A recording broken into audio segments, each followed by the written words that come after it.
안녕하십니까. 오늘은 불교 신행이 어려서 못하겠다 하는 보살님들의 하소연에 답하는 식으로 방송을 시작할까 합니다. 불교가 어렵기는 어려워요. 이렇게 저도 불교를 처음 접할 적에 불교가 상당히 어려운 종교다 싶은 것도로부터 출발했어요. 저는 제가 불교를 제일 처음 접했던 시기는 초등학교, 우리 시대는 국민학교죠. 국민학교 6학년 시절에 경주 불국사를 수행하면서부터 불교가 시작된 것으로 생각합니다. 당시에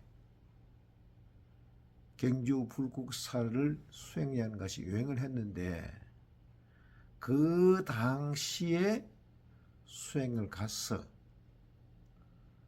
다른 아이들은, 친구들은 먹을 것도 사 먹고 또 장난감도 사고 이랬는데 쟤는 어찌된 판인지 먹을 것도 안 먹고 장난감도 안 사고 유일하게 호주머니를 탈탈 다 틀어서 노란색으로 되어 있는 석굴암 부처님을 한 분 모시고 왔더랬어요. 그게 아마 불교하고 인연이 아닌가 이렇게 생각을 해보기도 합니다. 그 이후에 청소년 시기에 우연한 기회에 어느 스님을 만났어요. 어느 스님을 만났더니 이 스님이 단번에 저에게 우리 절에 와서 공부 좀 해보지 않을래? 소위 요즘식으로 말하면은 스카우트 제의가 도난 거예요. 이렇게. 그래서 제가 좋습니다 하고 스님을 따라가서 절 생활로 시작했습니다. 그 스님이 누구냐 할 것 같으면은 일궁 서경보 스님입니다. 그 당시에는 조계 중에서 잘 나가던 스님이거든요. 근데 그 절에 갔더니 상자 스님들이 한 서너 명이 있더라고요. 이렇게 상자 스님 서너 명 계시는데도 제게는 절에 소유물 아무것도 안 맡기고 자기 옆방에다가 방을 하나 주면서 대뜸 하두를 하나 줘요. 이렇게. 그래서 하두가 뭔 것도 모르는데 제게 하두를 내린 것이 뭐냐? 만법기일 일기하천이라는 하두를 줬습니다. 만법은 하나로 돌아오는데 그 하나는 어디를 갔느냐? 그런 식의 하두거든요. 그것만 생각하라 그래요. 그래서 제가 그 일궁 스님이 내린 하두를 잡고 10년 넘는 세월을 그 하두 타파를 위해서 열심히 수행을 했더랬어요. 그런데 일궁 스님의 목적은 어디에 계셨느냐 하면은 절밥을 공짜로 주는 게 아니에요. 이렇게 하두를 내리고도 계속 시간만 날 것 같으면은 물이 깎고 내 상자가 되라 이렇게 종용을 했어요. 또 저는 무슨 이유인가 몰라도 머리 깎고 출가하기 싫더라고 이렇게.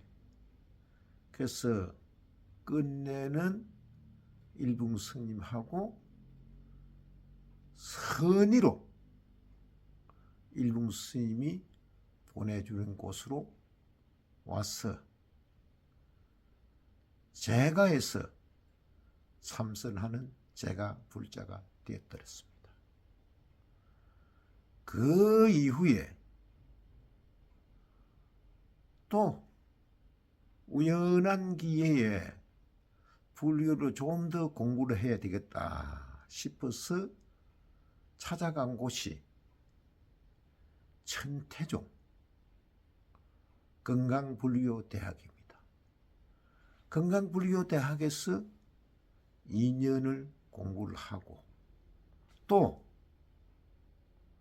그 건강불교대학 안에 요즘은 있는가 모르겠는데 그 당시는 교법사 과정 한 200명 졸업할 것 때문에 거기서 한 40명을 선발해가지고 천태종 교법사 자기를 주요 이렇게.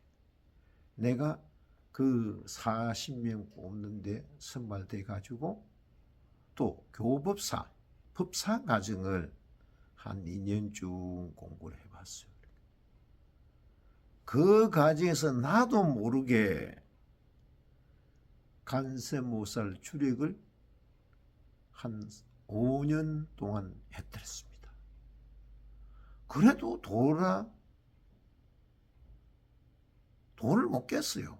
돌을 못 깨우쳤어요. 그런데 우연한 또 기회에 그 이후에 경주 불국사 조실인 월산 큰 스님을 만나가지고 월산 큰 스님이 대뜸 너 뭘 화두를 가지고 하느냐. 그래서 일붕선사로부터 일기하천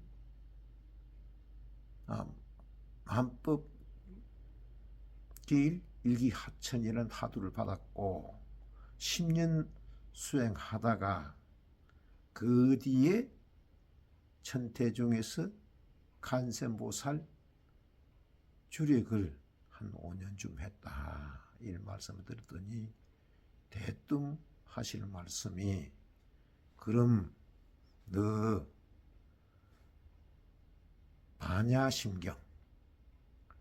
반야심경을 주력을 한번 해봐라. 그러시더라고요. 그래서 제가 큰 스님이 하두를 받아가지고 그 등 불국선에서 하두를 받아가지고 등 하나 넘어오면은 불국사거든요. 불국사 대웅진에 들려서 저도 모르게 제가 오늘 조실 큰 스님으로부터 반야심경 주력을 하라는 하두를 받았는데 그 내 반야심경을 제가 100만 독을 하겠습니다. 그렇게 덜렁 약속을 했어요. 그래가지고 부처님에게 약속을 한 100만 독이 비질해서 그때부터 반야심경 100만 독을 했습니다. 아침 또 낮, 오후, 밤 이래가지고 4분 정근 한 분 할 때마다 108독씩 이래가지고 한 5년 세월 거쳐서 반야심경 100만 독을 마무리를 지었어요. 그때 그 과정에서 제가 불교 사찰인 능엄정사를 개원하게 된 것입니다. 제가 반야심경 주력하는 기간에 월산 스님이 열반하시고 또 열반하시고 제가 이 능음전사를 개원했어요. 근데 그 뒤에 백만독을 반야신경주로 했는데도 아무런 깨달음이 없어요. 이렇게. 그래서 제가 제 상식으로 또 불교 수익을 뒤적해다 보니까 어떤 큰 스님들이 심요장구 대다라니를 기도해가지고 도를 얻었다는 큰 스님들이 몇 분 있더라고요. 이렇게. 그래서 제가 스스로 제가 하도를 내렸어요. 이렇게. 제게 하도를 내린 거예요. 이렇게. 심요장구 대다라니 백만독 기도를 해보자. 그래서 심묘장구 대단히 백만독 기도를 들었어요. 반야신경 5년 걸쳐서 백만독을 했는데 심묘장구 대단하니는 5년도 더 걸렸어요. 하만이 상하니까 9년 가까이 세월이 흘러갔어요. 그때는 심묘장구 대단하니 할 적에는 제 신변에 이상이 있어서 병원에 입원하기도 했고 또 신경 쓸 일이 있어서 좀 좌절하기도 했고 이러다 보니까 백만독 하는데 9년 세월이 걸리더라고요. 그리고 9년을 했어요. 이렇게. 해도 아무런 깨달음이라는 게 오질 않아요. 쉽게 말해서 도가 안 통하는 거예요. 이렇게. 그래서 사람들은 참선을 몇 년 해가지고 도를 깨우치다 그러고 우리나라 자칭 타칭 도사들이 얼마나 많습니까? 그죠? 안 돼. 쟤는. 그래서 제가 이제는 불교학을 공부를 하면서 교리를 좀 해봤어요. 이렇게. 깨달음이 있는 것인가 없는 것인가. 깨달은 척 하는 분도 있고 또 불교 교리를 많이 아는 분도 계시고 그렇지만은 불교의 깨달음이라는 것을 완전히 있는 그대로 생멸할 수 있는 스님들은 없다. 선지는 없다. 이런 결론을 했습니다. 불교는 악한 업을 안 짓고 선업을 지으면서 선업을 닦아서 내가 업장을 높여가는 것이 불교다 하는 것이 많은 선지식이나 또 불교를 하는 학자들이나 이분들이 이런 주장을 하고 그게 맞습니다. 불교 어려운 게 아니에요. 이렇게. 불교를 선업을 짓는 것이 악업을 짓지 않고 선업을 짓는 것이 여러 갈래가 있어요. 이렇게. 간선보살 중근을 하는 것도 좋고 반야신경 기도를 하는 것도 좋고 신묘장구 대단히 기도를 하는 것도 좋고 강명지른 기도를 하는 것도 좋고 그게 다 하나의 방편입니다. 방편. 그 기도를 통해서 악업을 짓지 않고 착한 일만 선업만 지을 것 같으면은 선업을 지었어. 스스로 내 마음이 깨끗해지면은 내 업이 깨끗해지면은 이것이 곧 불교다. 그런 말이 있어요. 유명한 백낙천이 조과선사를 찾아가지고 조과선사에게 불교가 무엇입니까? 이를 물으니까 제가 조금 전에 이야기한 모든 악을 짓지 말고 착한 일을, 선업을 닦아라. 선업을 닦아서 스스로 마음이 뜻이 깨끗해지면은 그것이 곧 부처님의 가르침이다. 그것이 또 불교다. 이 말이거든요. 이렇게. 그죠? 그러니까 백낙천이 뭐니까 때문에 아이고 스님 나도 그건 알겠어. 이래. 나도 그건 알겠어. 나도 그런 소리 하겠어. 그거 모르는 사람 누가 있어. 불교 좀 했다 하면은. 그러니까 조과선사가 답하기를 그래. 그거는 8살 먹는 아이도 안다.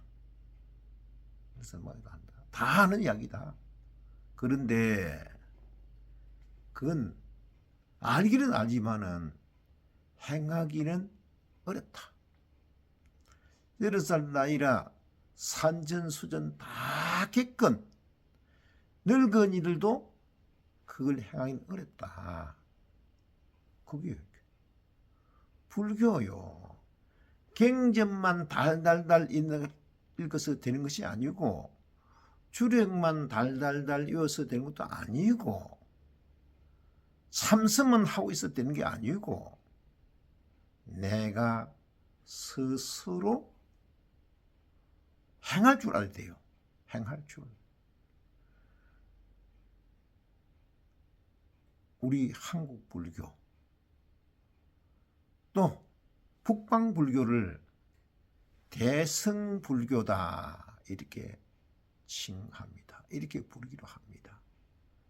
대승불교는 보살불교거든요. 보살이 중심이 되는 불교예요. 이렇게 보살의 불교는 경전을 읽는 것도 좋지만은 주리를 하는 것도 좋지만은 참선을 하는 것도 좋지만은 대승불교가 지향하고 나아야 할 것은 남에게 베풀어라. 돈이 없으면 마음으로 베풀고 마음으로 베풀어라. 베풀면서 베풀되 너 스스로 계율을 지키가면서 베풀어라. 무조건 베푸는 것도 좋지만은 계율을 지키면서 베풀어라. 계율을 지키고 베풀면은 사람이 살다 보면은 고통이 없는 사람이 아무도 없다. 왜? 업보중생이기 때문에 고통은 다 수반된다. 그 고통을 스스로 자제하고 스스로 이겨내고 인욕하고 그러면서 정진해라. 4번째가 정진입니다. 수행해라. 에? 수행을 할 것 같으면은 경전을 읽든지 주력을 하든지 또 참선을 하든지 첫째는 베풀어야 되고 둘째는 계율을 지켜야 되고 셋째는 인욕하면서 정진할 것 같으면은 나도 모르게 선정에 든다. 선정에 들은 마음이 깨끗했을 때 선정에 들은 그때 그 지혜가 생겨난다. 그게 부처님의 가르침이다. 요 뜻입니다. 그럼 이게 곧 불교입니다. 그래서 불교를 행하는 것은 시주 많이 하고 그럼 될까? 시주 많이 할 것도 몇 번가? 그건 아니에요. 이렇게 시주를 많이 하는 것이 아니라 물론 시주도 하면 좋겠죠. 그러나 내 주변에 널려 있는 내 주변에 고통받는 중생들을 위해서 내가 가진 것과 마음을 다 내려놓고 베풀어 줘야 된다. 예? 베풀어 줘야 된다. 그러면은 보시가 어떤이거든요. 그런 불교가 보살 불교고 대성 불교고 부처님의 가르침이다. 이걸 말씀을 드리겠습니다. 오늘 말씀 마치겠습니다.